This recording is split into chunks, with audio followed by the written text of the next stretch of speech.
ശരിക്കും പറഞ്ഞാൽ കുറച്ച് ദിവസങ്ങളായി നടന്ന ഇറാൻ ഇസ്രായേൽ അമേരിക്ക യുദ്ധത്തിൽ എന്താണ് സംഭവിച്ചത് എന്നതിന് ശേഷം ഇപ്പോൾ ഇറാനിലെ നാട്ടുകാർ ആഘോഷിക്കുന്നതാണ് കാണാൻ സാധിക്കുന്നത്. എന്നാൽ അതേസമയം ഇസ്രായേലികൾ എല്ലാവരും നെതന്യാഹുവിനെ കുറ്റം പറയുന്നു. ഇറാനെ ഇത്രയും വലുതാക്കാനും ഇറാന് ഹീറോയിസം കാണിക്കാനുമുള്ള അവസരം കൊടുത്തത് ഇസ്രായേൽ തന്നെയാണ്. മതിയായ ബാക്കപ്പ് പ്ലാൻ ഇല്ലാതെയും ഒരു പ്ലാൻ ഇല്ലാതെയുമാണ് ഇറാനെ ആക്രമിക്കാൻ നിങ്ങൾ നോക്കിയത്. അവിടെയാണ് ശരിക്കും പാളിച്ചകൾ സംഭവിച്ച് തുടങ്ങിയത് എന്നതാണ് ഏറ്റവും വലിയ സത്യമെന്ന് എല്ലാവരും എടുത്തു പറയുന്നുണ്ട്.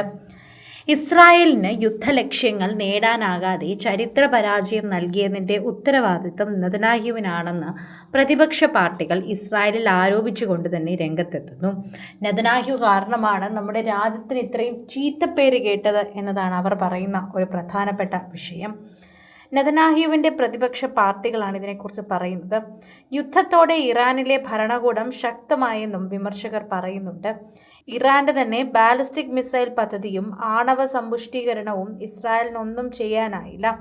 അവസാനം വെടിനിർത്തൽ ചർച്ചയിൽ പോലും ഇസ്രായേലിന് ഇടം കിട്ടില്ലെന്ന് രാഷ്ട്രീയ നേതാക്കൾ പറയുകയും ചെയ്തു. കഴിഞ്ഞ വർഷം 12 ദിന യുദ്ധത്തിൽ നടന്നതിന് സമാനമായിട്ടാണ് ഇസ്രായേൽ പ്രധാനമന്ത്രി ബെഞ്ചമിൻ നെതന്യാഹുവിന് നേരെയുള്ള ആഭ്യന്തര വിമർശനം നടത്തിയത്. അമേരിക്കയും ഇറാനും തമ്മിലുണ്ടാക്കിയ 2 ആഴ്ചത്തെ വെടിനിർത്തൽ കരാറിനെതിരെ ഇസ്രായേലിൽ വൻ വിമർശനമാണ് ഉയർന്നു വന്നതെന്നുകൂടി പറയാം. പ്രധാനമായും ഇസ്രായേലിനെ ഈ ചർച്ചകളിൽ ഉൾപ്പെടുത്തിയിട്ടില്ല. ഇതാണ് വിമർശനത്തിൻ്റെ മറ്റൊരു കാര്യം. ചരിത്രത്തിലെ ഏറ്റവും വലിയ നയതന്ത്ര ദുരന്തമാണ് വെടിനിർത്തൽ കരാറെന്ന് പ്രതിപക്ഷ നേതാവായിട്ടുള്ള യേഷ് അദീദ് പാർട്ടി തലവനുമായിട്ടുള്ള യയാർ ലാപിഡ് തന്നെ പറയുകയും ചെയ്തു. ദേശീയ സുരക്ഷയുടെ കാതലായ കാര്യങ്ങളിൽ തീരുമാനമെടുക്കുമ്പോൾ ഇസ്രായേലിനെ അറിയിച്ചില്ല എന്നത് സത്യമാണ്.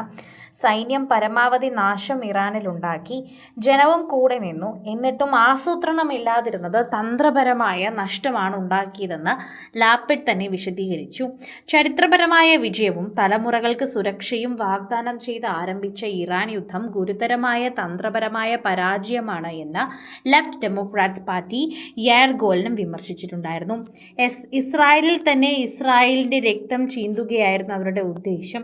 അതുപോലെ തന്നെ നിരവധി പേർ മരിക്കുകയും ചെയ്തു.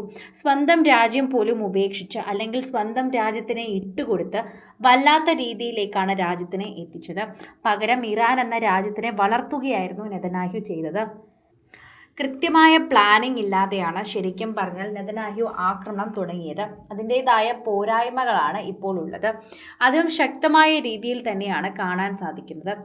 ഓരോ തവണയും എല്ലാ കാര്യങ്ങളും ഇറാനിലേക്ക് അനുകൂലിച്ചാണ് പോകുന്നതെന്ന് ജനങ്ങൾ ആരോപിക്കുന്നു.